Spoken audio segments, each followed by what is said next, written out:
There's a straggler. There you go. Oh, look, it's Frodo. It's Gollum Baggins over here. Hi, Cranky. So, it is Monday, May 29th, Memorial Day. About 2:30, 76 degrees. What do you have to say to the nice folks? No? Can't be bothered? Didn't think so. Alright, so we're still on Iris Watch here. Solomon Seal's doing great. All the bell's been opening, and it's been alive with bees and with hummingbirds. Anything you want to focus on, Teddy? All the good stuff? Okay. Capobello is slowly but surely getting taller, and you can see how much higher the stargazer lily are.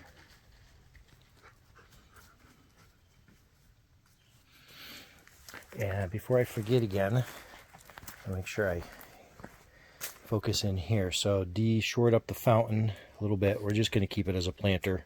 It's too badly cracked to try to repair, but we got some more vinca vine in there, and the nasturtium, as well as the hosta is all up, grabbing the sunshine now, and the lilies. You want to go in, Cranky Cat? Okay. So we have the petunias over here with some nasturtium. Go on, cat. Same over here with some marigold as well. And here's the backside of all that Solomon Seal. He said it doesn't show. But, all right, Teddy, let's move on. We got a lot to show. We're getting in on a high summer here. So here's the hosta here. Look, compare it. Good, Sebastian. Look how big it is compared to you. That is a nice mammoth patch. Sebastian. Hi. Okay, so the hydrangea over here, as you can see, we do have some good leaves in here.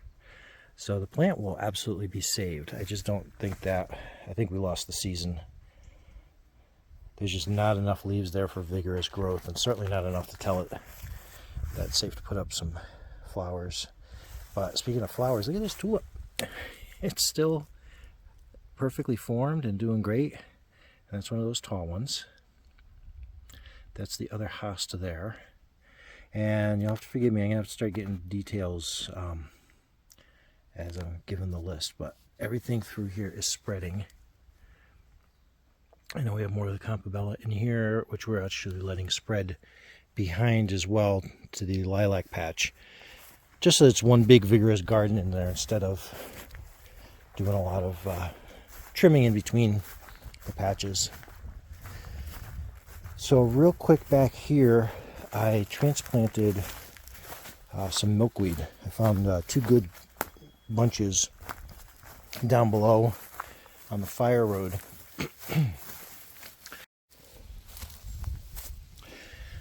So I was able to find a good section down below on the fire road. It's about the same lighting conditions throughout the day, and obviously the soil's pretty same. Last fall I found a big patch of milkweed elsewhere, and I tried spreading, took two of the pods and spread the seeds partly there and some other places. Nothing came up from the seeds that I sowed, so I figure let me transplant, have better luck.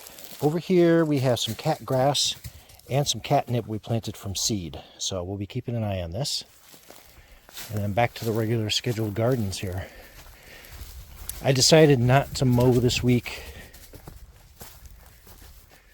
Maybe Friday we're going to get thunderstorms, and then I think after that Monday, so we're not looking at a lot of moisture.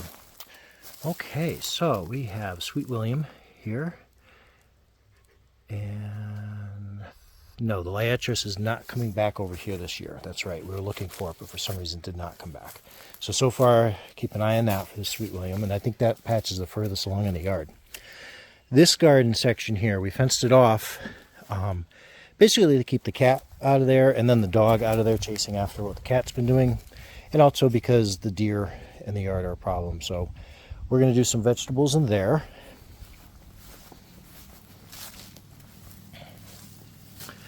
And here is the hydrangea shrub, and I'm watching that little head with the flowers on it, and it may have gotten frost damage after all.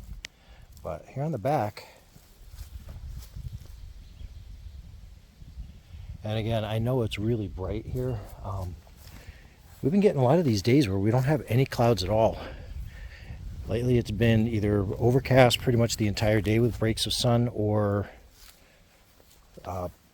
all sun with not a cloud in the sky. I mean, I'm not exaggerating. And it gets pretty bright.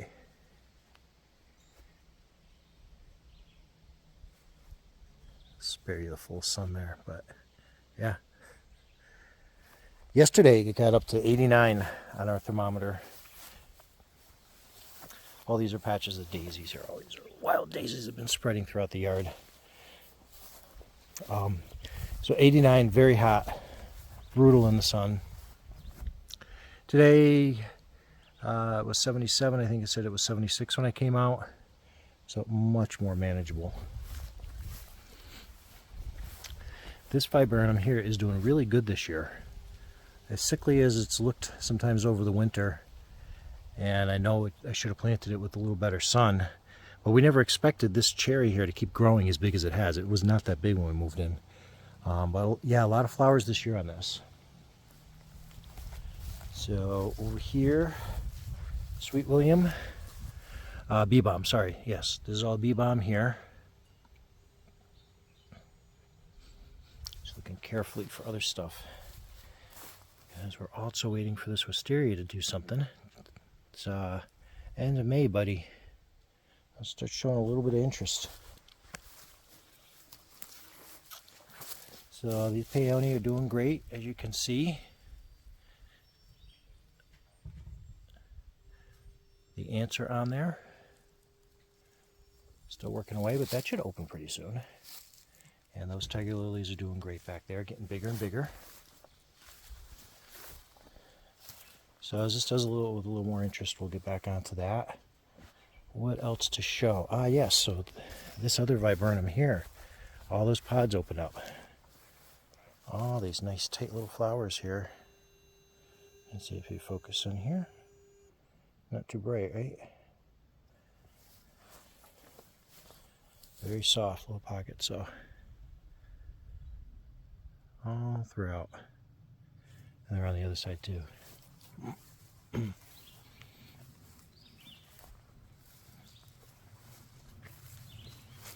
This tree is very resilient, the shrub. It's gotten a couple of years, it's gotten a bunch of ice damage. All those taller shoots broken off. And it comes back nice.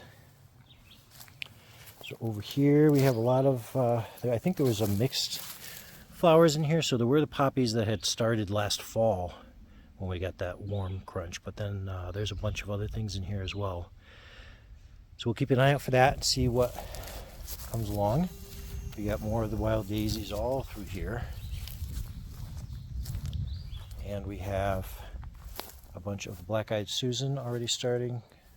Well, no flower heads yet, but those are coming up nice and strong. And my beach plum flowers are fading.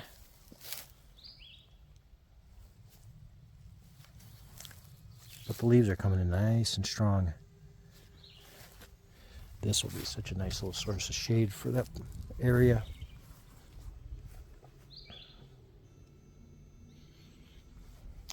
If you hear those weird buzzing tones in the background, we put all of the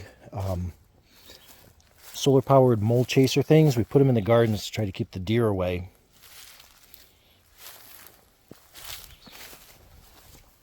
And we'll see how that works. So speaking of which, these are all the stuff that the deer ate earlier. So you can see some of the chopped stems. And Sebastian's been in here sniffing.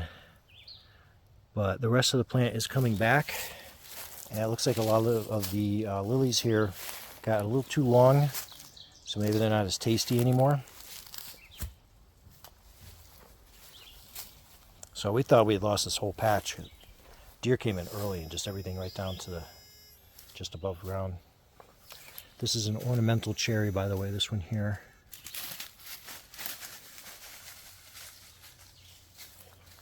Another project I started working on is cleaning out the chicken coop. Mulched up over here. This is the hydrangea shrub that deplanted. I forget which type that is. But yeah, so we put those there and hopefully that'll keep the deer out.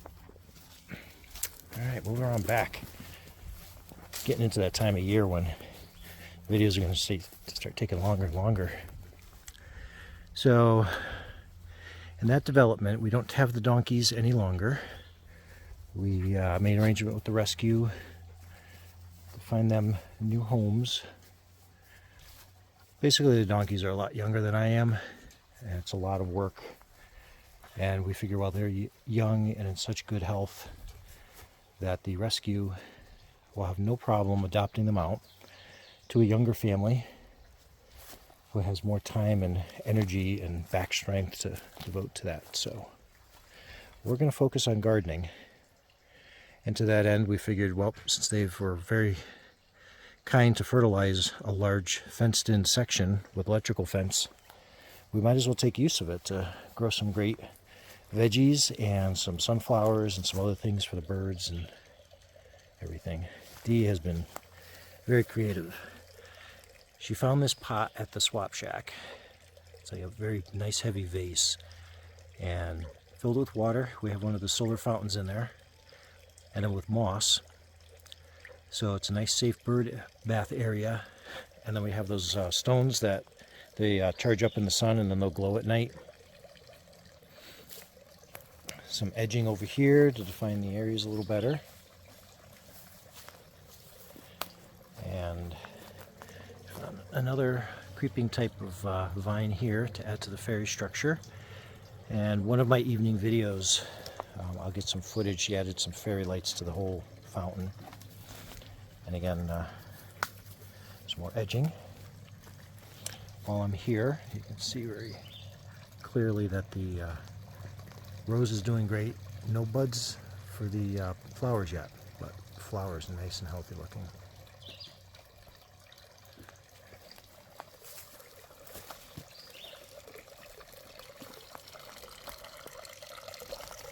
Look how strong everything's doing here. Added some moss to this fountain. And when Dee fixed this one this year, by the way, she got a nice solar panel right here. So that's a proper one. So assuming the motor itself does great and doesn't burn out, this one should last quite a while.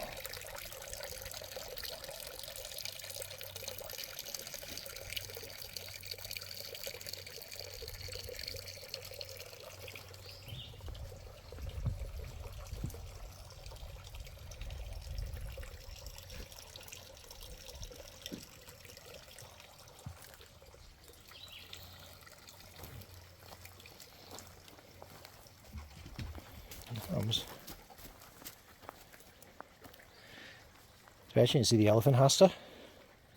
No, we don't have elephants. It's elephant hosta, buddy. They got big ears, like elephants.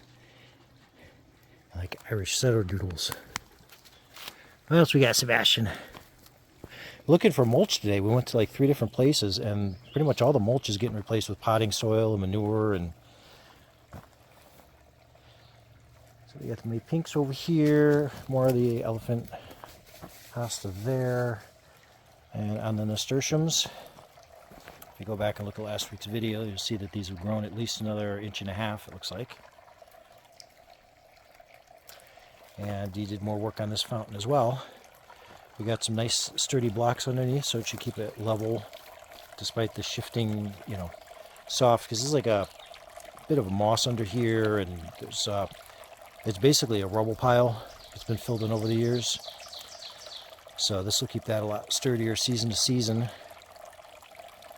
And started adding moss to that. Did a couple extra steps for the filter, so hopefully it won't gum up as easily with all the things falling. Because that's what time of year we're in. All the bits are falling, all of the little fronds from the maples here coming through, all the bits and bobs. So, some more of the May pinks here. And up here. Get out of there, child. You're too big. Hey, Clifford. Hey, big red dog, get out of here. Come on.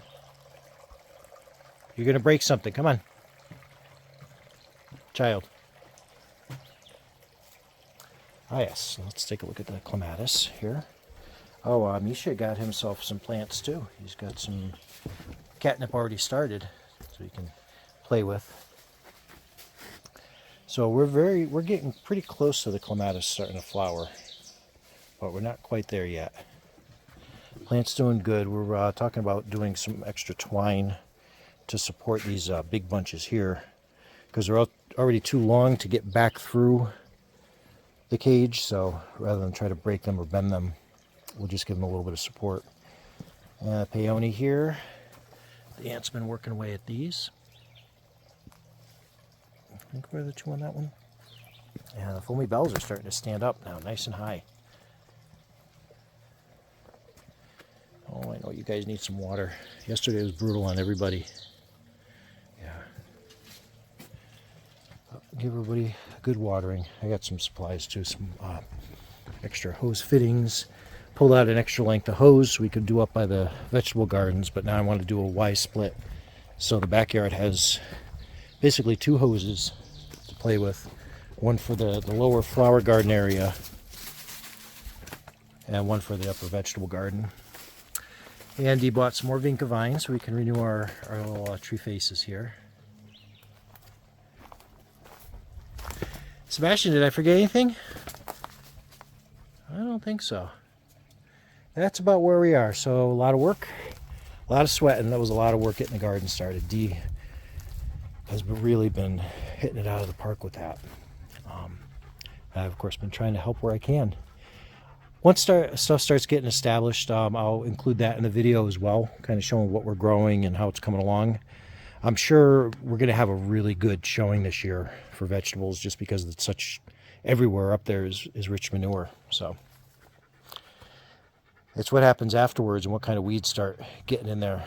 We'll see how that goes. But you're about done, Sebastian? You're tired, puppy? You're hot? Well, why don't we go inside and get you some cold water? Dad can use some water too, because these allergies are ravaging my throat and my sinuses.